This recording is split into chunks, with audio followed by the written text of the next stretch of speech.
you go? We used to be kids, now I feel so grown. I miss being free to be me, not alone. I used to have friends, but we don't talk anymore. I guess that's on me, I got busy. I used to drink soda, now I switched to whiskey. I didn't want time to pass, but time is fast. I just wish you were more than memories.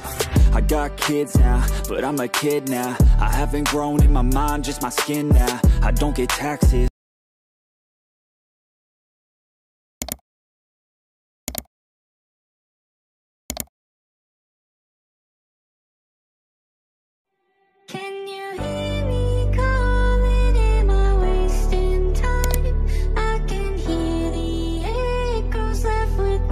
Pasok ba sa budget nyo para sa mga naghahanap ng mga pang-enduro or mga pang-trail bike katulad na itong kay Rusi?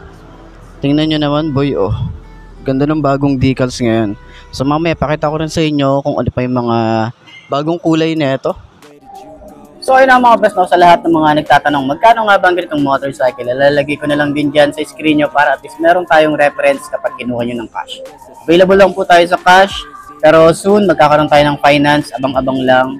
And sa tingin nyo, sulit nga bang presyo niya? Comment nyo naman yan. At para din sa mga nakagamit na ng ganitong motorcycle, baka pwede nyo i-share dyan sa comment section. Ano nga ba yung mga naging experience nyo sa motorcycle na to? Ayos na ayos yan!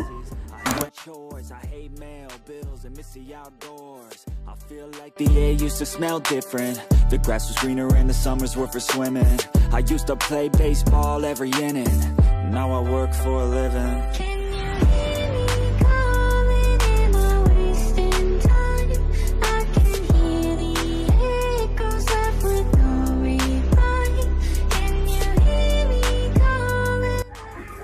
So yun know, mga best, no, ngayong 2025 talagang marami tayong nakita na mga motorcycle na bago nilabas ni Racal Motorcycle, di ba? So tulad na lang nito, kung naghahanap ka ng pang trail bike, 250cc carb type, isa to sa pwede nyo pagpilian, lalo na nandito na lahat, okay? So meron tayo rito na LED na headlight. Para sa kanyang headlight, yung pa rin naman is halogen bulb pa rin naman yan. Tapos may mga decals tayong nadagdag dito. Meron tayong Rusi sa taas, may Euro 3, tapos may 200. Then parang yung design niya is parang grills. Alam mo yun sa mga fence, mga ganun yung design niya. Tapos may mga orange tayong touch dito. And then yung kanyang fender, meron din tayong decals dito. Ayan, tapos maganda rin yung style niya, no? Tapos napaka-flexible niyan. So naka-inverted forks tayo rito.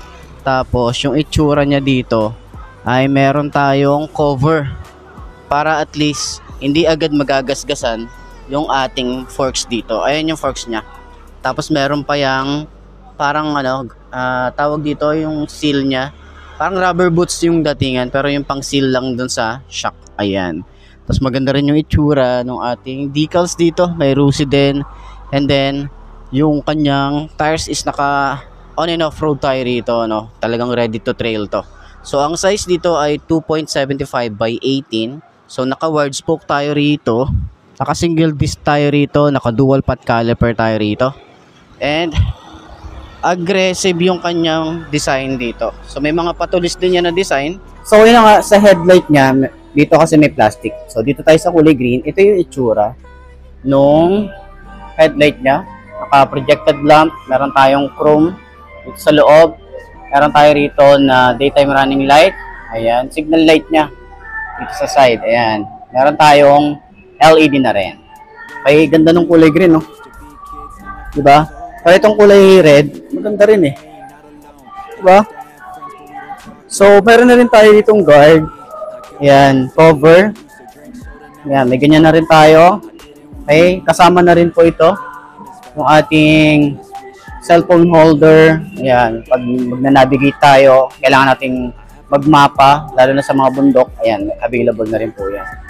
So, dito naman, yung front fender niya, sobrang haba din. Yung decals nga pala, tingnan nyo, angas ang decals din.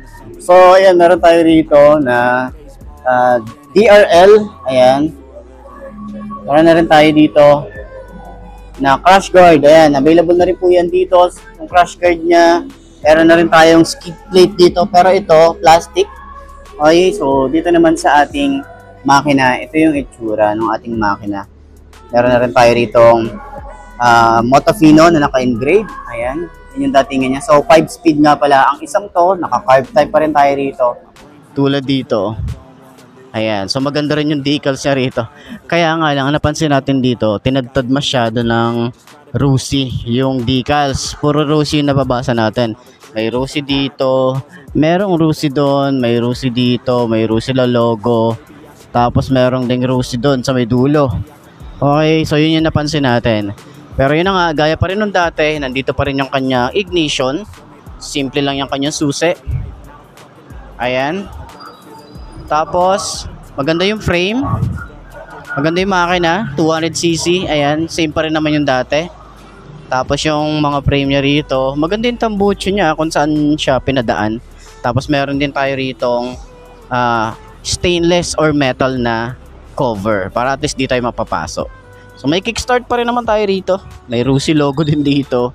Tapos yung kanyang rear brake pedal, meron tayong sharp design dito.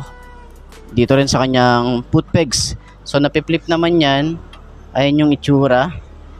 Ayan. So kapag nabuwal yan, di yan agad-agad masisira. Pegs para sa angkas, in case na gusto mo mag-angkas, pwede rin. Ayan. And then yung kanyang decals, ayan, ito yung design. Okay, meron tayong Motofino dito. Meron tayong 250cc dito. And then, ride fast. Pero di ako ano dito hindi ako against dito Pero ride fast, parang okay, sige, ride fast, pero dapat ride safe na lang. Yung mas gusto ko dito, ride safe. Ayan, ride safe tayo. Lalo na pag pinag-trail mo to, ride safe talaga tayo, di ba? Mahirap tayo mapilayan sa daan. So, yun nga, naka-single head shifter tayo rito. Yung ating foot pegs, ayan, combination ng rubber and metal. Foot pegs din, medyo maliit yung side dito. Ayan, meron tayo rito, combination din ng rubber and metal. Meron din tayo rito na pwede nyo ilock dito yung helmet natin para at least safe naman. And meron din tayo storage dito na maliit. Dito naman is pwede kayong maglagay dito ng mga papers. Ayan. Or baon nyo, sandwich, lagay nyo rito. Tapos naka-monoshock tayo rito. Nasa pinaka-center naman yan. Meron tayo rito cover para at least hindi siya agad matatalsikan ng putek. Maganda rin yung swing arm. Ayun nga, gaya nga sabi ko, may Rusi tayo rito. Tapos naka-disc brake tayo. Maganda rin yung adjuster dito. Tapos naka single pot caliper. Naka wide spoke din tayo rito. Ang size dito is 110 90 by 16. So sana yung mga ganito meron na rin tayong tubeless, no? 'Di ba? Tapos yung kanyang brand is Chaoyang. Ayan. Tube type pa rin yung isang to, no? Tapos maganda rin yung kanyang tires. Ganda ng tires, of ready to go na yung kanyang gulong eh. Sa side meron tayong KRY 200. And yung ating muffler, ayan. So same pa rin naman nung mga dati, wala naman sila masyadong binago dito. Yung decals lang talaga yung in-update nila. Mas pinaganda nila yung decals, mas maangas siyang tingnan, tapos mukha siyang motored talaga. 'Di ba? So, meron din tayo Rusi dito. Ayan, may Rusi, may 200. Tapos dito yung kanyang signal light, flexible din naman 'yan. Yung tail light niya talagang maliit lang siya. Tapos LED na 'yan. Ayan. Kita nyo ba? Ayaw mag-focus eh. Ayan. Maganda rin yung kanyang chain, kulay gold. Then 43T yung kanyang sprocket dito. Sa upuan, mahaba yan. Tapos may mga patulis din yan, no? Ayan, maganda rin. Tapos makapal din, ha? Hotdog kasya dyan. Naka-monoshock din tayo rito. Meron tayong chain cover. Ayan, meron na rin tayo dyan. So, may moto trip dito. Tapos decals din. And then, yung ating size nung likod, no, meron tayo ditong 110 90 by 17, naka-wide spoke, tube type, and then Yuanqing yung kanyang brand. Para naman sa sprocket size, 42T. Ayan, 520 42T. Ayan. So, yung size nga pala sa harap, hindi ko alam kung nabanggit ko, ang size dito ay 90 by 90 by 19. Ayan. Single disc brake, dual pad caliper, ayan yung itsura niya. Ayan. Ito yung tires. So, ito naman sa side, yung ating tambucho. Ito yung cover niya. Ito yung tambucho, hanggang doon. Ito yung itsura. Ayan. Ito naman yung ating tambucho. Ayan, may cover na rin tayo rito. Ayun, makapal din yung kanyang foam. Hanggang dito sa OBR natin. Gas tank natin. Same pa rin naman dati. Tapos ganyan yung itsura.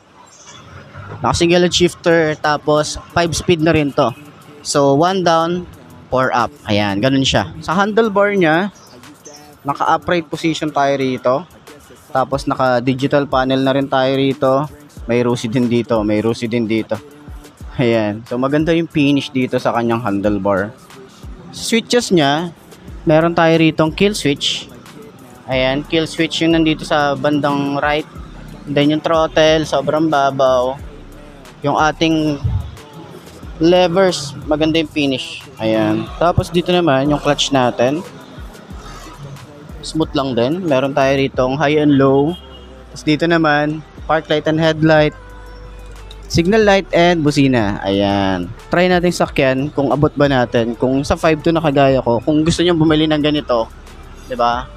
Meron tayong reference. Pero sa case ko kasi wala, hindi ko siya abot talaga. Pero try pa rin natin sakyan para at least meron kayo idea. Okay? So, meron tayong parang carbon fiber finish dito. Then yung itsura dito, napaka-brusco ng datingan dito. 'Di ba? Ganda eh. May kickstart na rin tayo rito. Motofino, meron din dito na naka-engrave and then monitoring ng oil. Ito yung itsura dito sa side ng ating makina. Ito naman yung ating rear brake pedal. Ito naman yung ating foot pegs din. Ayan. So, dito naman yung swing arm. And then single disc brake, naka-dual pad caliper din tayo rito. And naka-wide spoke din tayo. Ayan. Grab bar, solid din, no? Ganda din. Tapos may bracket na rin tayo rito. Or ano na to, para sa mga top box natin, available na rin siya. So hindi ka na bibili, meron na po siya. Okay? So meron din tayo dito na LED, yung ating tail light. May plate light na rin tayo rito, reflector, and then yung lagayan ng plate. Ayan, yung kanyang fender. Sa upuan, meron tayong malambot tsaka malapad. Okay, malapad yung upuan na to. Yung ating gas tank, ito yung tsura. Panalo din, pang big bike talaga yung datingan niya.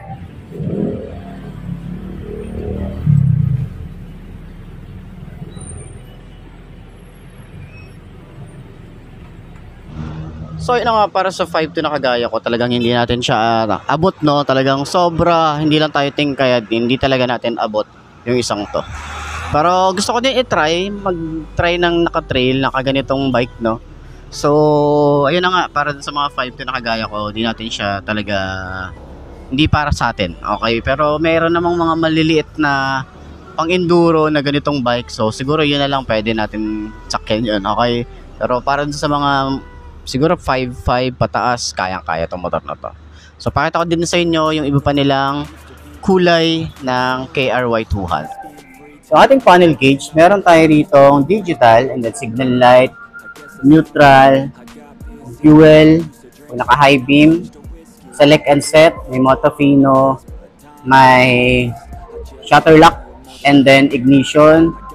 Yan, yun yung datingan niya rito. Tapos meron na rin tayong ganito. Okay, may natatanggal yan, pwede yung labhan to. Then sa mga switches niya, meron tayong kill switch. Ito po siya, malabo lang, no? Kill switch, electric starter, yung throttle natin, naka-quick throttle na tayo rito. Yung grip niya is makapit din naman, yung throttle mababaw. Yung ating front brake, smooth lang din. Tapos, dito naman sa side, meron tayong park light, headlight, high and low, signal light, busina, and then choke. Ayan. So, ito po yung ano niya, remote. Ayan yung remote. Ito naman yung susi niya. Ayan yung susi niya. Simple lang din naman. So, yan yung kabuuan. Stay healthy, but I'm tired all the time, cause there's too much on my mind. Got into meditation, just try to be more patient. Find a passion, a purpose, a reason to keep chasing all the dreams that I had when I was a little kid. Whatever happened to those dreams, man, there's something that I miss. Maybe I should do this, I always loved music. Maybe I could find a way to make these dreams lucid. I really wanna try, cause I might have a chance before I die to see the world.